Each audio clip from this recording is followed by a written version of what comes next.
Okay, so for the beginning of my stamp, I am in the beginning stages of doing my sketches. So I have taken the shapes that I want to try out for my stamp, and I'm just going around and tracing them onto my paper.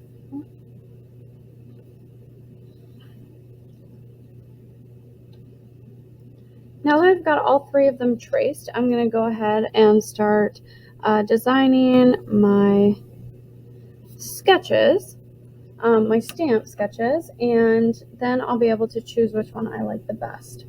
I'm also going to be shading in with my pencil the parts that I want to carve away.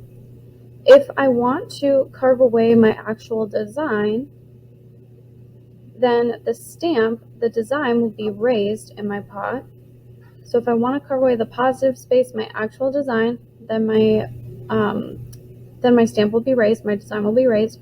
If I want to carve out the negative space, the space around my design, then my design would be impressed or embedded into my stamp. So I need to keep those things, or into my clay. I need to keep those things in mind as I am designing my sketch.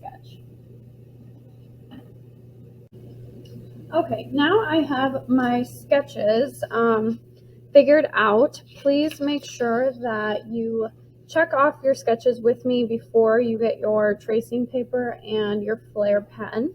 But once you sketch out 3 to 4 sketches and you decide which one you want to do, you are ready to transfer it to the transfer paper. So on all of my sketches, I have shaded in the areas that I want to carve out and left the space that I don't want to carve white.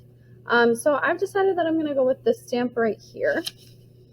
I've got good variety with my seeds in the middle and my orange shapes that repeat all the way around. So I think that's one. I've got some nice balance going on. So I think that's the one that I'm going to end up doing.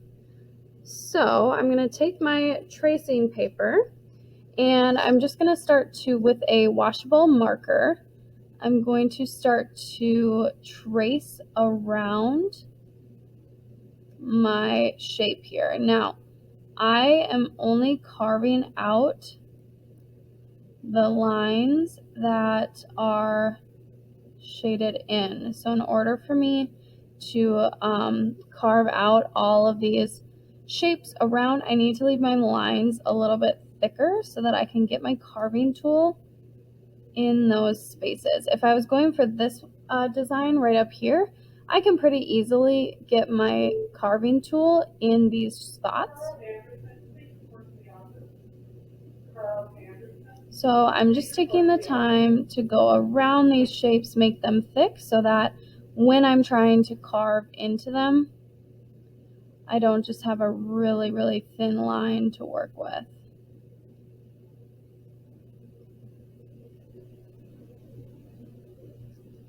And then I can go in and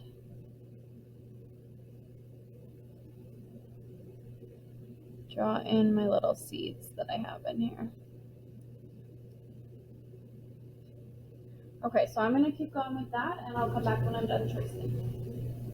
Okay, so now I've got my stamp all traced. I'm going to go ahead and set that aside, and I'm going to start to shape my stamp out of clay. So I've got about a golf ball size, maybe a little bit bigger. I probably don't need quite so much, but about a golf ball size piece of clay, and I'm going with a round shape. So all I have to do is get my piece to fit within this rounded circle here. So I can use my sketch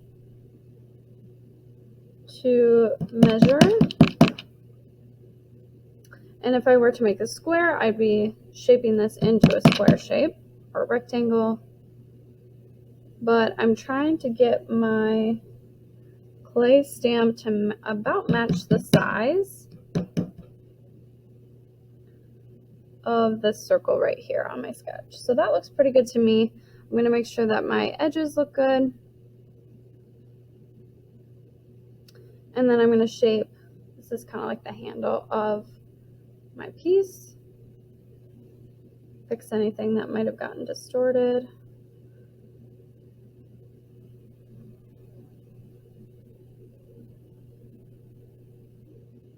I'd say that looks pretty good. Next, I need to take a needle tool and I'm just going to start to poke holes all over this handle here of my stamp so that it can dry out really nicely. And I'm popping any air bubbles that might be trapped inside of here that I can't see. And then this will help the inside dry all the way through so that I don't have to worry about my stamp exploding, because this is kind of a thicker piece of clay that would have to go through the kiln.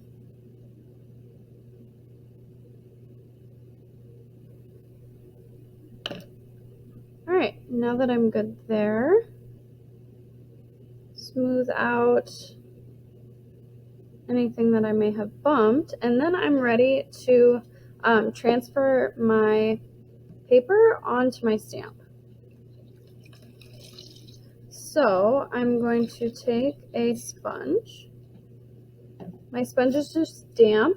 I squeezed out most of the water, and then I'm just going to give it a few swipes to add some moisture to my clay. And then I'm going to very carefully set this on top of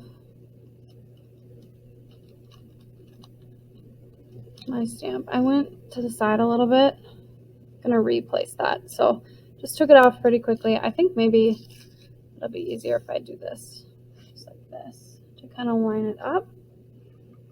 It's kind of hard with this camera in my way. That looks like better placement. Okay, so I'm gonna push that onto my piece. And then I'm just going to rub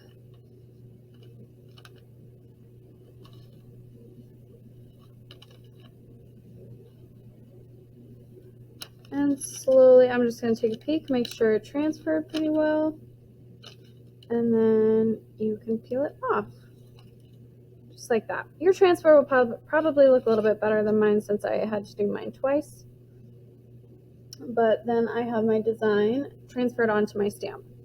Now, before I go and carve this, I need to let this set up. So this is a good stopping point. This is where I would clean up for the day. All you have to do is grab your bat that you should have in your box. We'll set this on its side, and then you're just going to very loosely cover it so that it can harden up a little bit before we start to carve. So I have some airflow in there. I didn't completely wrap it up, but that way it can sit for a day before I go to carve, just like that. Okay, so I have given my stamp quite a bit of time to set up, and I am ready to start to carve away. So I'm feeling around my stamp when I push into it.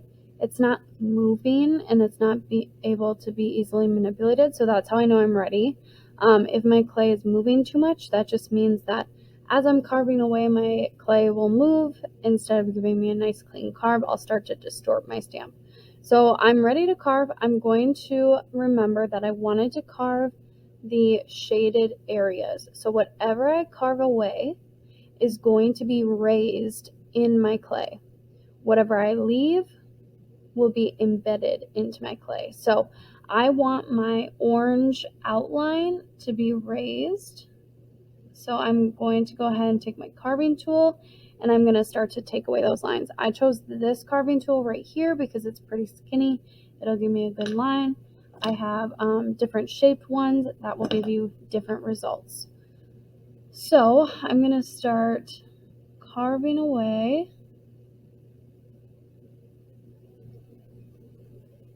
at my lines here wherever I shaded. And I'm thanking myself now for leaving my lines a little bit thicker because I can't get much thinner lines than this.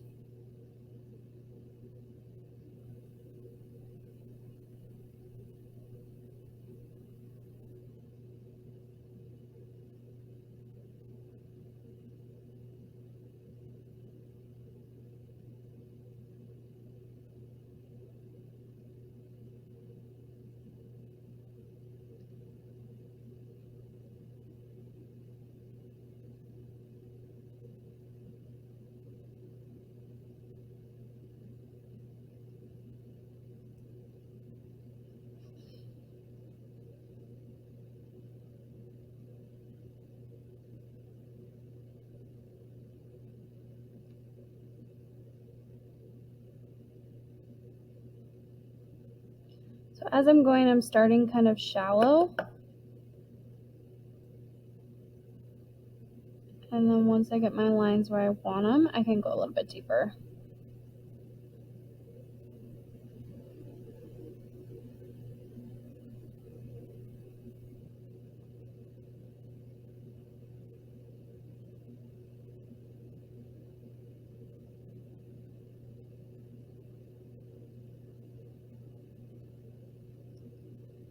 All right, I'm going to keep going around, and then I'll come back when I'm almost done. I'll show you guys the seeds as well.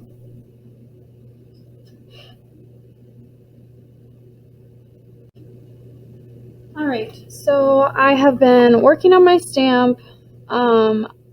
It turned out all right. I maybe would redo it if it wasn't just a demo, but I've got most of it mapped out, and now I'm just adding my seeds.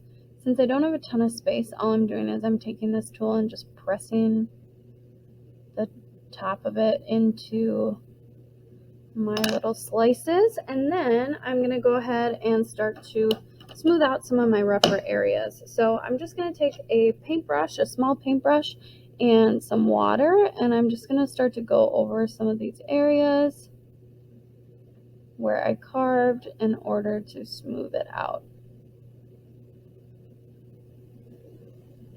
Trying to get rid of any boogers that I might have.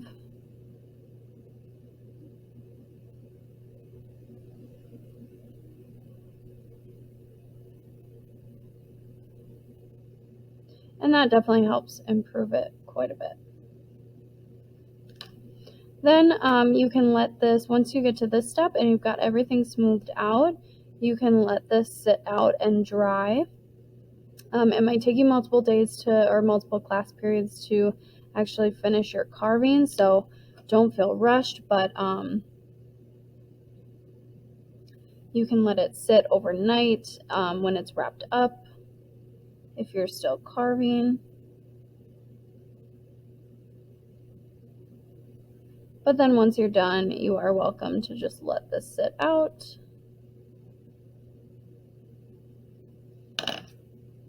And get to the bone dry stage.